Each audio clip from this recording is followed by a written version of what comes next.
শিশুকে খাওয়ানোর সময় লক্ষ্য করলেন তার চোয়াল নড়ার সাথে সাথে তার চোখের পাতাও অদ্ভুতভাবে কাঁপছে বা ওঠানামা করছে। আপাতদৃষ্টিতে এটি স্বাভাবিক মনে হলেও এটি হতে পারে এক বিরল স্নায়বিক সমস্যা। চিকিৎসাবিজ্ঞানের ভাষায় একে বলা হয় মার্কাস গান সিনড্রোম। বিশ্বে মাত্র 5% শিশুর মধ্যে এই বিরল রোগ দেখা যায়। সম্প্রতি এই দেশের কিছু শিশুর মধ্যেও এই উপসর্গ শনাক্ত হওয়ায় অভিভাবকদের মধ্যে সতর্কতা বেড়েছে। এই রোগের প্রধান বৈশিষ্ট্য হল চোখ ও চোয়ালের পেশির মধ্যে অসামঞ্জস্য। সাধারণত জন্মের পরই বা কয়েক মাসের মধ্যেই এই লক্ষণ প্রকাশ পায়।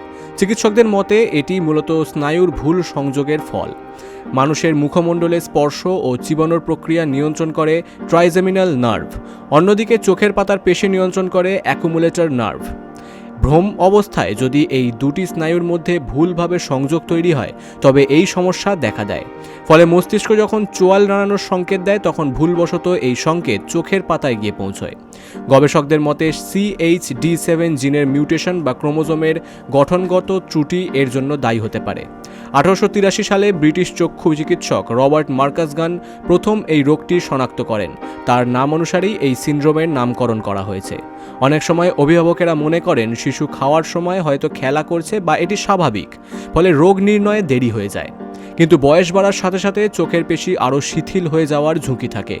বিশেষজ্ঞদের মতে এই রোগের জন্য নির্দিষ্ট কোনো ওষুধ নেই। সমস্যার তীব্রতা অনুযায়ী এর একমাত্র সমাধান হলো অস্ত্রোপচার। শিশুর বয়স কিছুটা বাড়লে চোখের পাতা ঝুলে পড়া কমাতে সার্জারি করা হয়। ক্ষেত্র বিশেষে চেহারার অস্বাভাবিকতা দূর করতে কসমেটিক সার্জারির সাহায্যও নেওয়া হয়। চিকিৎসকদের পরামর্শ, শিশুর জন্মের পর তার চোখ ও মুখের ভঙ্গিতে কোনো অস্বাভাবিকতা লক্ষ্য করলে দেরি না করে বিশেষজ্ঞ চিকিৎসকের পরামর্শ নেওয়া জরুরি। সঠিক সময়ে চিকিৎসা শুরু করলে শিশুর দৃষ্টিশক্তি রক্ষা করা সম্ভব।